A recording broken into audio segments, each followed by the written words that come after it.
Queridos amigos, recibido un saludo muy cordial en este último domingo del tiempo de Adviento, a una semana exacta de la Navidad del Señor. Soy Eduardo, sacerdote, y desde Aranda de Duero, en Burgos, España, tengo la alegría de acompañaros en la lectura y reflexión del Evangelio de hoy. Cuando hablamos de la Anunciación, directamente pensamos en la Anunciación a María, cuando el ángel Gabriel le dijo que iba a ser la Madre de Dios. Pero pocas veces nos acordamos de esta otra Anunciación, la que nos relata San Mateo, el evangelista de los judíos, aquel que en su Evangelio busca dar una catequesis a los que vienen al cristianismo provenientes de la religión judía. No así Lucas, que es el evangelizador de los gentiles, de los paganos. San Mateo se esfuerza a lo largo de todo su evangelio por demostrar que Jesús es el Mesías y que en Jesús se cumplen las profecías, las escrituras, y que Jesús es la plenitud y el cumplimiento de todo el Antiguo Testamento. Por eso, en numerosas ocasiones del Evangelio de San Mateo aparecen referencias a los profetas. Así se cumplía lo que estaba escrito por medio del profeta. Bueno, pues esta es una de esas ocasiones.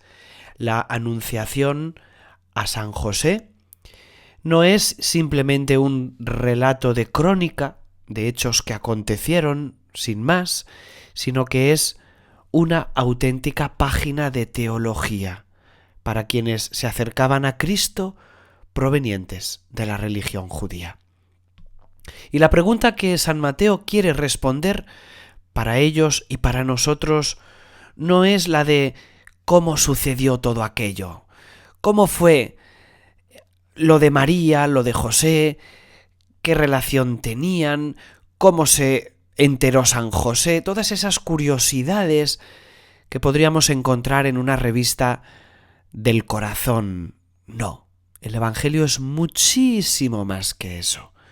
Es, como digo, la palabra de Dios que viene a responder a una pregunta mucho más profunda.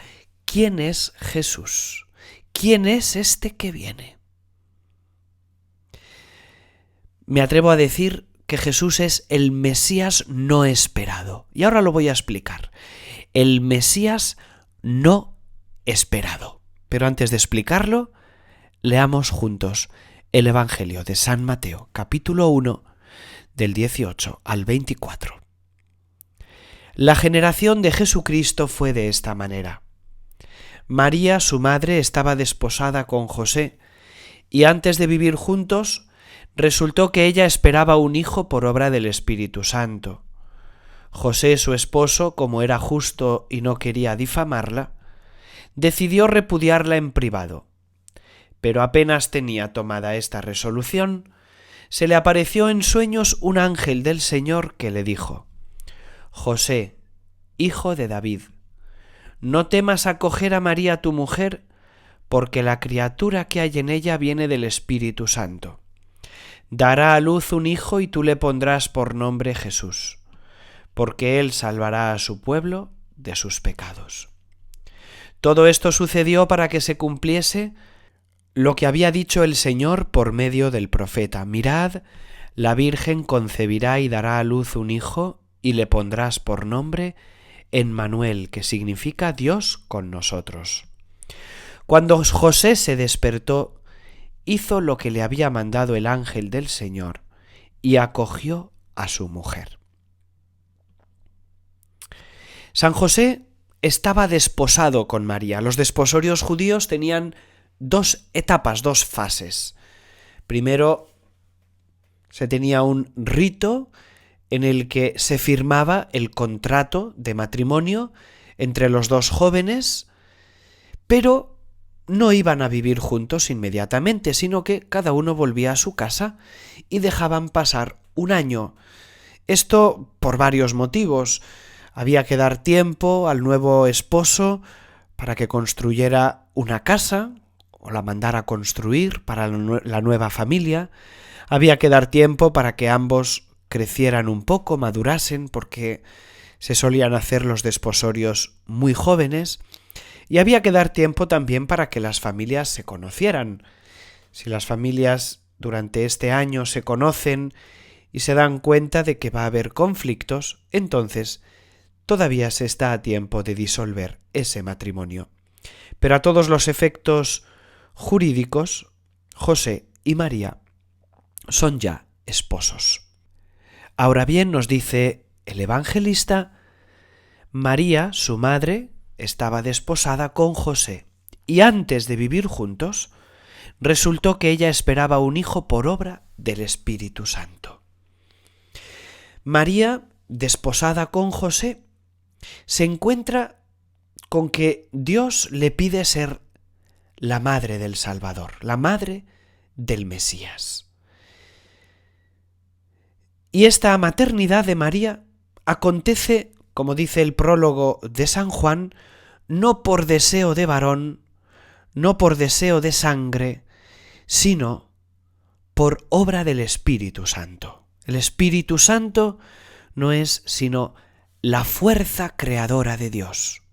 Aquel espíritu que aleteaba, aquel espíritu que se cernía sobre las aguas en el libro del Génesis y que hizo que pasáramos de la nada al ser, ese mismo espíritu, en un nuevo acto creador, hace el prodigio de que Dios se encarne en María. Un acontecimiento que ha de dividir en dos toda la historia de la humanidad. Dios decide hacerlo así porque este Salvador no nos lo hemos dado nosotros. No es la humanidad la que se salva a sí misma. No es una familia mejor que otras la que consigue la salvación de todos. No, es Dios el que, compadecido de la miseria de los humanos, decide venir a su encuentro. Y en este nacimiento se contempla la maravilla de la obra creadora de Dios. Una nueva creación tiene inicio, una nueva humanidad guiada por el Espíritu Santo. José se entera y no es que se sienta triste ni que dude en absoluto de María. No, yo no lo creo que sea así. José, su esposo, dice, como era justo y no quería difamarla, es decir, no quería exponerla al escándalo público, pero al mismo tiempo era justo, es decir, era cumplidor de la palabra, cumplidor de la ley, y la ley pedía que si aquel niño no era suyo, él lo tenía que declarar.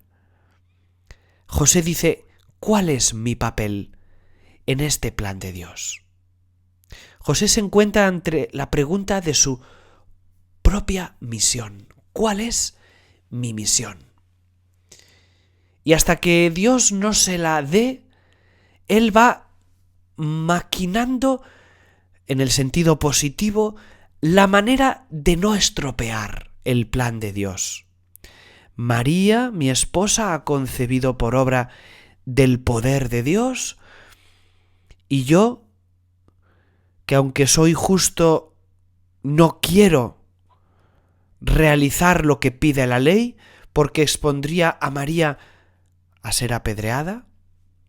Entonces, al no conocer el papel que Dios me asigna, sobro y no quiero estropear el plan de Dios. Fijaos cómo en José se da esta lucha interior entre la ley humana y la ley del amor por encima de la ley humana. La ley humana, la ley judía, le pedía denunciar a María, pero su corazón le decía que la ley de Dios estaba por encima. Cuando Jesús predicará la ley del amor, ¿cuánto de José hay en el Evangelio?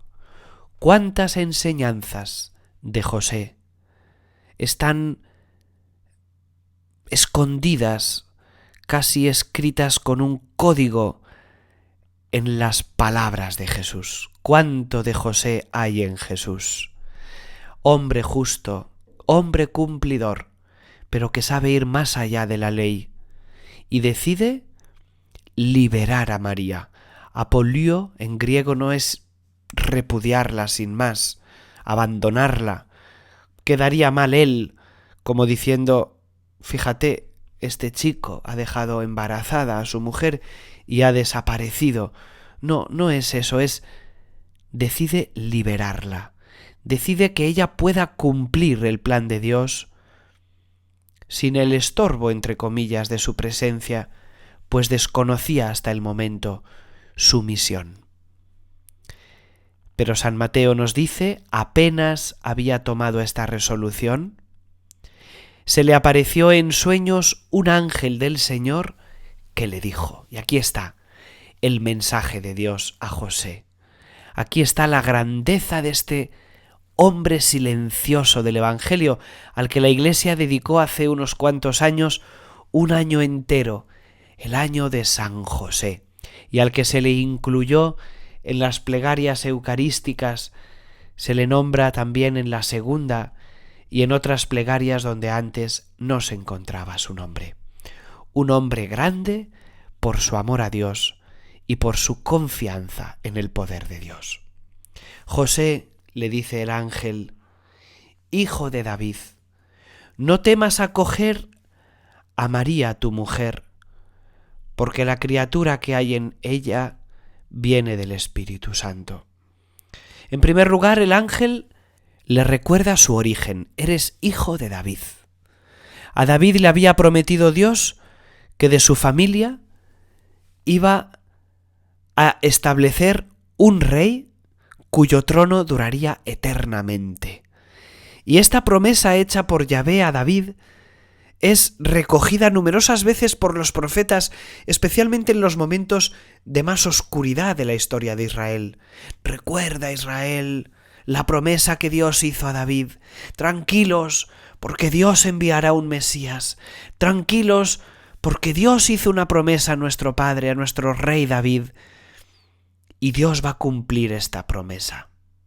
Ahora bien, os decía al inicio que Jesús es el Mesías no esperado, porque los fariseos esperaban un Mesías cumplidor de la ley y que enseñara al pueblo una manera al modo de los fariseos de servir a Dios. Los saduceos, que servían en el templo, pensaban que el Mesías iba a ser, por supuesto, de su dinastía, de su tribu, de la tribu de los que servían, de los levitas, de los encargados del culto a Dios. Iba a ser un super sacerdote al modo antiguo e iba a renovar el culto a Dios. Y desde ahí iba a salvar a los judíos de la dominación extranjera. Igualmente los celotes, que eran guerrilleros, pensaban que el Mesías sería uno de ellos. Los esenios, los que vivían en las montañas, una vida tipo monástica, pensaban que el Mesías iba a ser un hombre espiritual, alejado de las muchedumbres, un hombre absolutamente como ellos. Y he aquí que San Mateo nos dice quién es en verdad Jesús. El mesianismo de Jesús no responde a ninguna de las expectativas de los que en su época aguardaban la llegada del Salvador. Jesús no fue el hombre supercumplidor de la ley antigua, venido a consagrar para siempre aquel culto a Dios en el templo. Jesús tampoco fue un guerrillero, Jesús tampoco fue un monje del desierto. Jesús fue alguien del todo inesperado, el Mesías que nadie esperaba. Pero a pesar de que Jesús no llenó los moldes con el que todos aquellos buenos hombres le esperaban, nos dice San Mateo que el ángel le dijo a José que Jesús era la respuesta a la promesa hecha a David. José, hijo de David. Aquí está encerrado todo esto que acabamos de explicar, en este hijo de David. No temas acoger a María, tu mujer, porque la criatura que hay en ella viene del Espíritu Santo. En primer lugar le dice, no tengas miedo. ¿Veis? El sentimiento de José era el miedo a estropear la obra de Dios. Si no, el ángel le hubiera dicho, tranquilo, José, no te enfades con María. No, José no tenía ni enfado, ni desconfianza, ni ninguno de los tantos sentimientos que se le han atribuido. José tenía miedo, santo temor de Dios, santo temor de estropear el plan de Dios. Y aquí le dice ya la misión. Ella dará a luz un hijo, y tú le pondrás por nombre Jesús. Dar el nombre a un niño era sinónimo de ser el padre del niño. El ángel le está diciendo, ella dará a luz un hijo y tú harás las veces de padre. Es decir, este niño te habrá de obedecer. Y no solo te habrá de obedecer, es decir, tú te pones en posición de autoridad sobre esta criatura, sino que este niño se parecerá a ti. Para el judaísmo, ser padre es un atributo que se da solo al varón, es decir, la paternidad es solo del varón. No existe el término mis padres, indicando con ello padre y madre. No, está el padre, que es el verdadero progenitor. De hecho, las genealogías de Jesús están en vía de paternidad en los evangelios, porque es el padre el que da la vida. La mujer era necesaria para que esa vida creciese, pero siempre se decía el nombre del Padre. Incluso cuando se habla de Santiago y Juan y de su madre que se presenta ante Jesús, no dice se presentó la madre de Santiago y Juan, no, se presentó la madre de los hijos de Zebedeo, porque eran hijos del Padre. Y cuando un padre da nombre a su hijo, no solo está diciendo tengo autoridad sobre él, sino que está diciendo reconozco su parecido conmigo, se parece a mí. Era una cuestión más legal que de sangre. Se parece a mí. Doy fe que se parece a mí.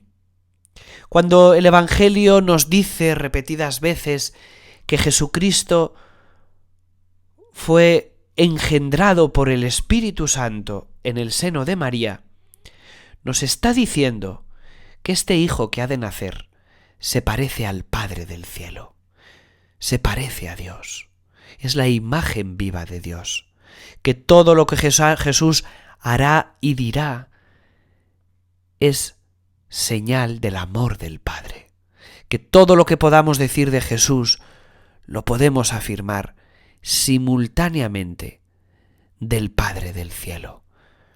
Y cuando José recibe este privilegio de dar nombre a Jesús, lo que Dios le está diciendo a José es que va a compartir con Dios Padre la dicha de que este niño se parezca a él.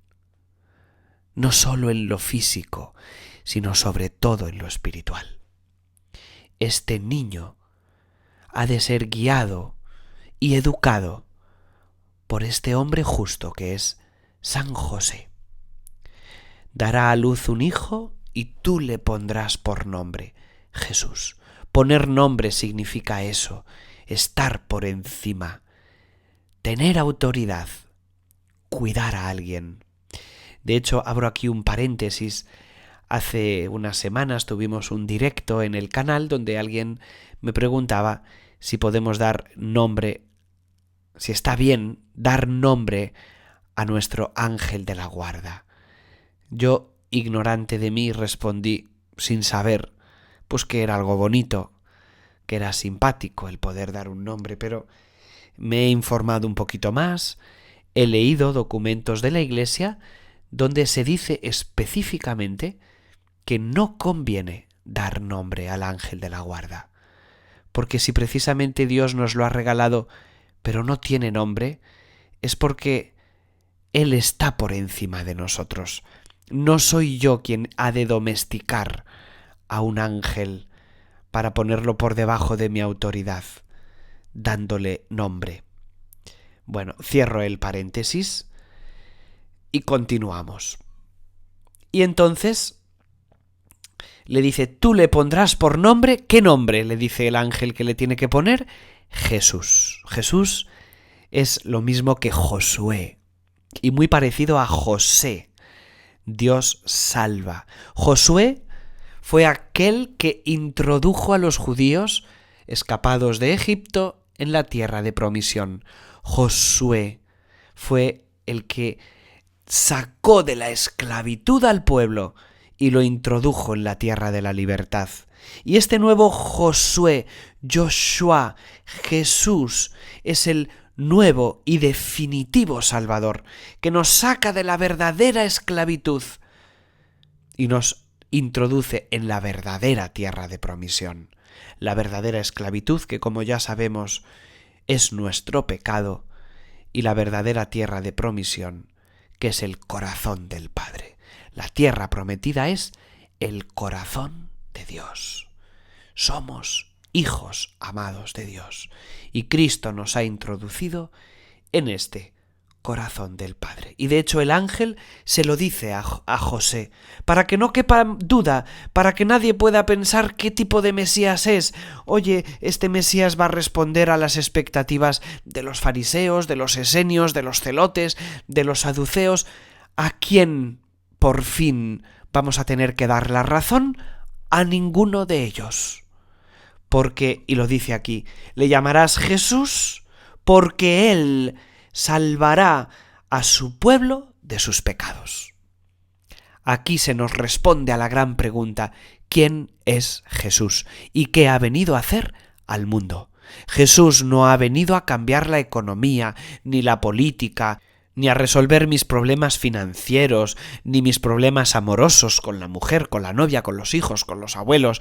Jesús no ha venido a llenar mis expectativas, ha venido a llenar las suyas. Y llenando las suyas, va a llenar todas las demás. Jesús viene a librar a su pueblo de sus pecados. El nuevo Josué, llamado a romper las cadenas de la esclavitud, salvará a su pueblo de sus pecados. ¿Y sabéis lo que significa pecado? Significa, en hebreo, fallar el tiro. Cuando un arquero lanza una flecha y no da en el blanco, ha fallado el tiro. Eso significa pecado. Fallar el tiro de nuestra felicidad. Todos queremos ser felices, pero muchas veces apuntamos con el arco a lugares donde no vamos a encontrar la felicidad.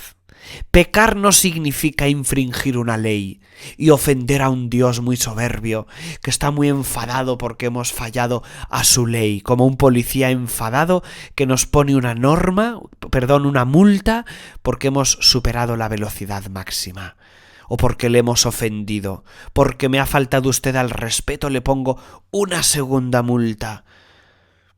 Dios no es eso, y el pecado no es eso. Pecar significa equivocarse en la vida, fallar en el tiro, no acertar. Buscar la felicidad donde no está.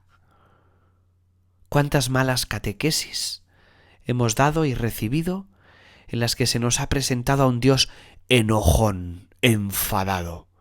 Dios está ofendido y me tengo que confesar para que Dios vuelva a mirarme, porque está ofendido y no me habla. No, Dios está triste. Dios está triste cuando pecamos, porque somos hijos suyos, y nos ve con las rodillas rotas, llenas de sangre, porque hemos ido por caminos llenos de piedras y de espinas, donde Él nos había dicho: hijo mío, no vayas por ahí. Pero como no me guía el Espíritu Santo, como no me guía todavía el amor de Dios, pues todavía una y otra vez vuelvo a esos caminos, pensando que por fin voy a encontrar la felicidad lejos de Dios. Él salvará a su pueblo de esta verdadera esclavitud. Y como San Mateo está empeñado en que los judíos reconozcan en Cristo el cumplimiento de las profecías, entonces San Mateo continúa diciendo: todo esto sucedió para que se cumpliese lo que había dicho el Señor por medio del profeta: mirad, la Virgen concebirá y dará a luz un hijo, y le pondrán por nombre Emmanuel, que significa Dios con nosotros. Terminamos aquí nuestra reflexión, queridos hermanos, preguntándonos ante el Señor: Jesús, ¿tú eres el Mesías que yo espero, o lo espero a la manera de los otros, de los distintos grupos y facciones del pueblo de Israel? Jesús, yo confío en ti como confía José.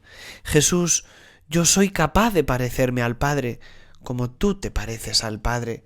Jesús, puedo llamarme hermano tuyo porque me parezco un poquito a ti en mi manera de amar, de perdonar, de acoger, de sanar al que viene a mí herido. Y finalmente le vamos a decir: Jesús, quiero recibirte. Jesús, quiero acogerte. Tú eres mi Salvador.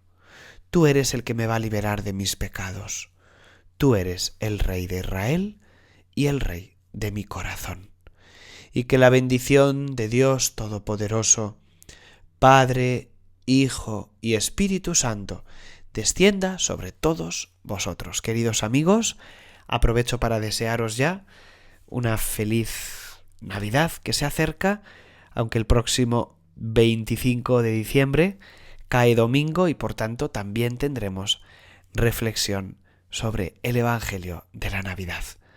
Un abrazo a todos y que la bendición del Señor permanezca siempre en vuestros hogares. Dios con nosotros.